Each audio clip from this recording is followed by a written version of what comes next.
Do you know that the early European contact with the Gold Coast began with trade and exploration, but quickly escalated into dominance, exploitation, and the devastating transatlantic slave trade? Imagine a land where people lived in relative harmony, engaging in trade, cultural exchanges, and at times minor tribal conflicts. These conflicts, though occasionally fierce, were more about territorial disputes, trade dominance, and local rivalries than large-scale conquests. Domestic slavery existed in a different form than what the world would later come to know. It was more of a servitude system where enslaved individuals could integrate into households, gain influence, and even rise to positions of power. The people of this land had a rich tradition of governance, craftsmanship, and commerce, particularly in gold and other valuable natural resources. Then, one day, the arrival of strangers changed everything. A group of people, Europeans, appeared along the coastline, claiming ownership of lands, properties, and, most importantly, the precious minerals that had sustained trade and prosperity in the region. These newcomers brought with them iron, copper, textiles, and firearms, but they also introduced something far more sinister: the systematic exploitation of human beings on an unprecedented scale. The history of European contact with the Gold Coast dates back to 1471, when Portuguese explorers first set foot on the shores of what is now Ghana. At the time, the local tribes, including the Adena people, were actively engaged in trade with their neighboring states. They exchanged gold, ivory, and other goods with traders from North and West Africa. However, the Portuguese saw an opportunity to exploit the wealth of the land for their own benefit. By 1482, the Portuguese, under the leadership of Governor Diogo da Zambuja, negotiated with King Kwamena Ansa, the ruler of Edina, to establish a permanent trading post. This agreement led to the construction of São Jorge da Mina Castle, now known as Elmina Castle, at the mouth of the Benha River. This fortification, the oldest European building in tropical Africa, became a hub for Portuguese trade and served as a center for gold exports. Initially, the Portuguese were primarily interested in the region's gold deposits, which were so abundant that they named the territory the Gold Coast. In addition to gold, ivory was also a highly sought-after commodity. In exchange, the Portuguese introduced iron tools, copper, brassware, and European textiles to the region. At this point, the contact between Europeans and the indigenous people was mostly centered on trade, with little interference in local governance. However, as European presence grew, so did their thirst for wealth and dominance. By the early 1600s, the Portuguese hold on the Gold Coast was being challenged by another European power, the Dutch. The Dutch had begun trading along the coast in the 1580s and established their first fort, Fort Nassau, in 1612 at Mori. However, the Portuguese remained a dominant force in the region, controlling Elmina and its surrounding trade routes. Competition between the Portuguese and the Dutch intensified, particularly over the lucrative slave trade.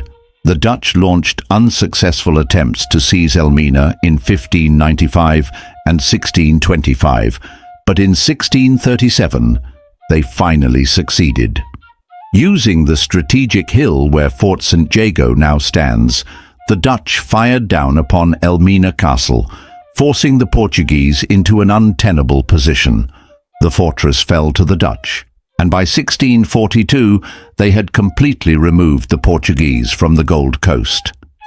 Under Dutch control, Elmina experienced an era of unprecedented economic activity. However, the focus of trade began to shift from gold and ivory to human beings. By the mid-17th century, the Gold Coast was no longer just a hub for gold. It had become a central point for the transatlantic slave trade. European demand for cheap labor in the plantations of the Americas and the Caribbean meant that human beings became the most valuable commodity. As the demand for slaves increased, other European powers, including the Swedes, Danes, French, Brandenburgers, and the English, established trading forts along the coastline. Two of the most important forts were Christiansborg Castle, built by the Danes near Accra in 1661, and Cape Coast Castle, seized by the English from the Swedes in 1665. In 1672, the English intensified their role in the trade by founding the Royal African Company. This company built James Fort in Accra, further increasing European competition over African slaves. By the 18th century, the slave trade had overtaken gold as the most profitable business on the Gold Coast. An estimated 80,000 African men, women and children were taken each year and shipped across the Atlantic on the dreaded Middle Passage. Before being shipped, slaves were kept in horrific conditions within the forts. Inside dark, cramped and unventilated dungeons, captives were deliberately underfed, abused, and held for months. Many did not survive the harsh treatment. The gate of no return, found in forts like Elmina and Cape Coast, was the final threshold through which captives passed before being loaded onto ships. During the Middle Passage, mortality rates soared, with up to 1/3 of the enslaved population perishing due to disease, starvation, and the brutal conditions aboard European ships. It is important to note that European slave traders did not capture slaves directly. Instead, they relied on African middlemen, including coastal chiefs and traders, who captured and sold people from the interior regions.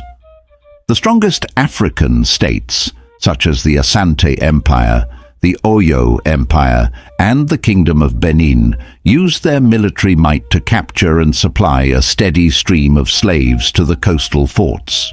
In return, they received firearms, textiles, alcohol, and other European goods. This arrangement made slavery an integral part of local economies, fueling conflicts and wars among African states. By the late 18th century, opposition to the slave trade was growing in Europe. The British, who had been one of the most active participants, led the call for abolition. In 1707, Britain officially abolished the slave trade, and by the 1830s, they were actively working to suppress slavery along the Gold Coast. The abolition of the slave trade marked the beginning of a new chapter in the Gold Coast's history. The focus shifted back to trade in gold, cocoa, and other natural resources. However, the deep scars left by the transatlantic slave trade remained, shaping the social, economic, and political landscape of Ghana for centuries to come. The early European contact with the Gold Coast began with trade, but quickly descended into exploitation and brutality. The Portuguese, Dutch, English, and other Europeans fought for control, but the ultimate cost was paid by the African people, who were torn from their homes, sold into slavery, and subjected to unimaginable suffering. However, despite this dark history, the resilience of the African people remained unbroken. The descendants of those who endured the horrors of slavery continue to preserve their cultural heritage and tell their stories. Today, sites like Elmina Castle and Cape Coast Castle stand as solemn reminders of the past, serving as both a memorial to the victims and a lesson to future generations. Understanding this history is crucial, not only to honor those who suffered, but also to ensure that such injustices are never repeated again.